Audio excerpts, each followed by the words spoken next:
আপনার হাঁসগুলো একদিন সকালে উঠে হঠাৎ কাশি দিতে শুরু করলো, নিঃশ্বাসে কষ্ট, এরপর একটার পর একটা হাঁস মারা যেতে লাগলো।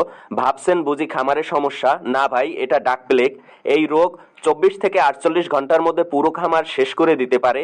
এই ভয়ঙ্কর রোগ থেকে বাঁচার একটাই উপায়, সময় মতো ডাক প্লেগ ভ্যাকসিন।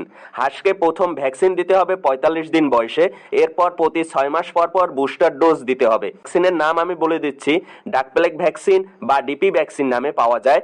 যে কোনো ভেটেরিনারি মেডিসিন দোকানে বা পোল্ট্রি ঔষধের দোকানে খুব সহজেই পাওয়া যায়।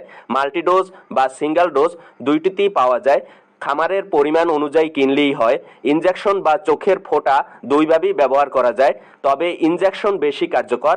আর একটা কথা হলো, এই রোগ কোনো চিকিৎসা নেই, একমাত্র প্রতিরোধই পারে আপনার খামারকে বাঁচাতে। ভ্যাকসিন দিলে শুধু রোগ থেকে রক্ষা না, বরং হাঁস খায় ভালো, ডিমও দেয় বেশি, মানে লাভও বাড়ে। অনেকেই ভুল করে বুস্টার ডোজ দেয় না, আর তাতেই আবার রোগ ফিরে আসে।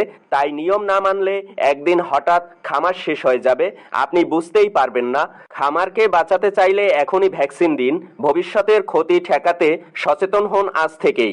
এই ভিডিও যদি আপনার কাজে আসে, একবার শেয়ার করে দিন, কারণ আপনার একটি শেয়ার অন্য কারো খামার বাঁচাতে পারে। আপনার খামারের যে কোনো সমস্যা আমাদের কমেন্ট বক্সে জানাতে পারেন, ইনশাল্লাহ সমাধান দেওয়ার চেষ্টা করব। আজকে এ পর্যন্তই, ধন্যবাদ। আসসালামু আলাইকুম।